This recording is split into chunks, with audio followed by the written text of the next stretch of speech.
আসসালামু আলাইকুম সবাইকে পবিত্র ঈদুল আজহার শুভেচ্ছা। ঈদ মুবারক। আজ ঈদের দিন সকালবেলা বৃষ্টি বৃষ্টি ভাব, মেঘলা আকাশ। এই দেখুন সারা কয়েকদিন বৃষ্টিতে আমাদের রাস্তার কি বেহাল দশা।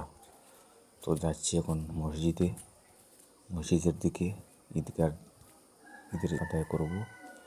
তো আস্তে আস্তে ঈদগার দিয়ে অগ্রসর হচ্ছি। আকাশের অবস্থা বেশি একটা ভালো না, তো দেখি কি হয়।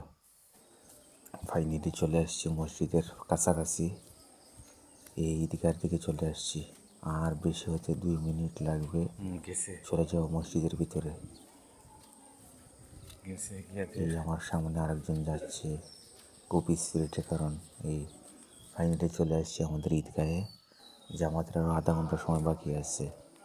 তো এই আধা ঘন্টার মধ্যে মোটামুটি মুসল্লি সব চলে আসবেন। এখন মাত্র আমরা 2-3 জন আছি এখানে। আস্তে আস্তে সবাই প্রিপারেশন নিচ্ছে।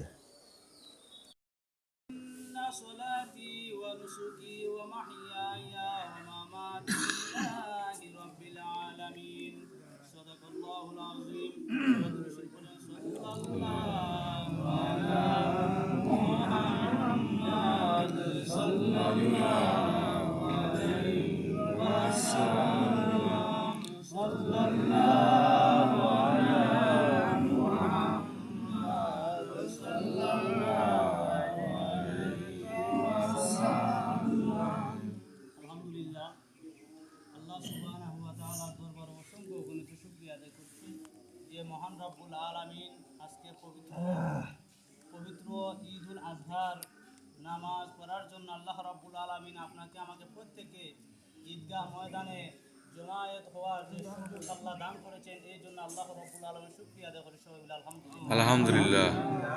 লক্ষ কোটি দুরুদ ও সালাম ওই নবীর রোজা মুবারকে, যাহাকে সৃষ্টি না করলে আল্লাহ রাব্বুল আলামিন কোনো কিছু সৃষ্টি করতেন না। হাদিসে কুদসির মধ্যে এসেছে, লাউলাকা লামা খালাকতুল আফলাক। আমি যদি আমার প্রাণ রাসূল পিয়ারা হাবিব মুহাম্মদুর রাসূলুল্লাহ সাল্লাল্লাহু আলাইহি ওয়াসাল্লামকে এই জমিনের মধ্যে না পাঠাইতাম, আমি আল্লাহ রাব্বুল আলামিন কোনো কিছু সৃষ্টি করতাম না। সবাই বলে আলহামদুলিল্লাহ। আলহামদুলিল্লাহ। আমরা বড় ভাগ্যবান। অলরেডি জামাতের নামাজ শেষ, তো সবাই জায়গার মতো চলে যাচ্ছে। বৃষ্টি করছে, আমরা অলরেডি চলে যাব। আজকের মতো ব্লগ এখানেই শেষ। সবাই ভালো থাকুন, আল্লাহ হাফিজ। সবাইকে ঈদুল আজহার শুভেচ্ছা, ঈদ মুবারক।